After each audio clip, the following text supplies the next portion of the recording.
Your best talent is being wasted, and you are paying for it. It's kind of like buying a Ferrari and then only using it to drive to the end of your driveway to get the mail, right? Welcome to This Explainer. Today, we're taking a look at a pretty uncomfortable reality in modern business. We're cutting through the hype and the generic career advice to build a continuous, strategic argument about how underemployment isn't just some personal frustration for an employee, it is actually a massive, expensive system failure for the company. Your best people may not be underperforming. They may simply be trapped in work that hides their value. Modern work frequently uses these incredibly soft, fluffy phrases to mask what is, at its core, a totally broken talent allocation system. We call a role a learning experience, or a great opportunity, or even a chance to prove yourself. And sure, sometimes that's true, but very often it's literally just a label used to disguise a serious operational problem. In fact, underemployment has basically become the quiet scam of modern work. This happens when a highly capable person is underused, mispaid, or just trapped in low-leverage, repetitive work. Instead of being deployed where their real contribution belongs, like, say, where they could redesign a broken process or save a huge client account, they end up stuck updating a report that nobody even reads. The company isn't actually saving money here. It's spending high-end talent on tasks that shouldn't even exist. Okay, let's dive into this. The reason this happens is simple yet completely devastating. Underemployment survives because nobody prices the waste. When a company looks at its ledger, all it sees is the monthly salary. What it doesn't see is the margin leakage that was prevented way too late. It doesn't see the lost speed, the endless rework loops, or the lost customer trust that happens simply because a highly capable person was never placed near the actual problem. When waste is invisible, we just accept it as normal. So let's break down the first real form of underemployment, which is underpayment. On one side, the business demands specialist output. It wants senior-level problem-solving, high-stakes customer recovery, and serious margin protection. But on the other side, it hides those heavy demands inside low-cost, disposable training labels just to justify a beginner cost. The company wants specialized judgment, for sure, but it wants to pay for it as if the work is just basic training. It really all comes down to an unstable equation. You cannot keep demanding senior output while paying beginner cost. Now look, a company might genuinely be unable to afford senior level output right now, and honestly, that's completely fine. If so, they just need to reduce the scope of their offer or simplify their delivery model. But what they absolutely cannot do is sell a customer an expensive specialist outcome while building their delivery on underpriced, unsupported talent. Cheap labor just does not make an expensive promise sustainable. And this is exactly where the negative price standard, the -1 guarantee, completely changes the economics. If a seller promises that when value is missing, the price actually goes negative, suddenly output has to be strictly defined. And when output is defined, missing value creates actual financial penalties. This standard forces a company to make a hard choice. Either pay for the value it genuinely needs to deliver on its promises, or just stop pretending it needs that level of value in the first place. You can't hide behind vague labor arrangements when failure costs you actual cash. Now, what's really interesting about this slide is it introduces our second form of underemployment, misplacement. You can pay someone totally fairly and still completely waste them. It's like using a supercomputer as a doorstop. We see this all the time. High-signal talent, people capable of actual process redesign, just getting absorbed by repetitive busy work. They're spending every day manually fixing a broken CRM or waiting on approvals that should have been deleted months ago.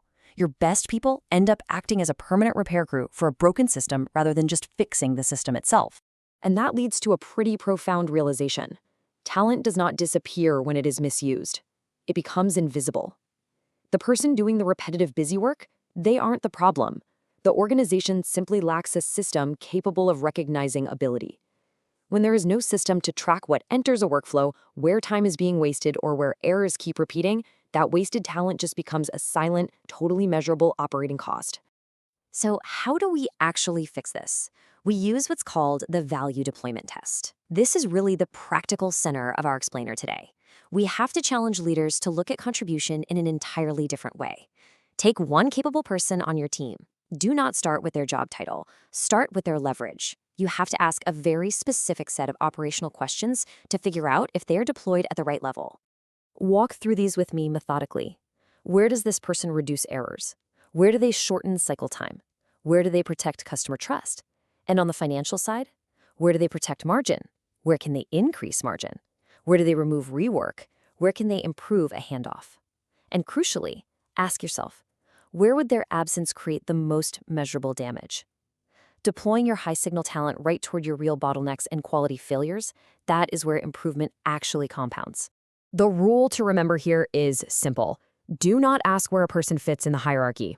Ask where they create the most measurable value. If a highly capable person is spending their entire day compensating for missing information, repeating explanations, or fixing errors that should have been prevented way upstream, they are misplaced. You shouldn't use your best people to make a bad system slightly less painful. You use them to make the bad system unnecessary. And this brilliantly illustrates how a serious business can classify contribution into 3 incredibly clean lanes. A role can protect margin, that means preventing loss, reducing errors, catching quality failures. It can increase margin by speeding up delivery, removing constraints, and improving conversion. Or a role can burn margin by adding unnecessary approvals, delaying decisions, and just repeating preventable mistakes. Every single role has to become easy to place into one of these categories. Now, just to be clear, classifying roles like this is not about shaming people, and it's not about relying on some simplistic pay formula either. Data does not replace judgment. It makes judgment less political. A role might be burning margins simply because the system around it is entirely broken. The real goal here is to identify exactly where the company is paying for true value, where it is creating value, and where it is blindly funding waste.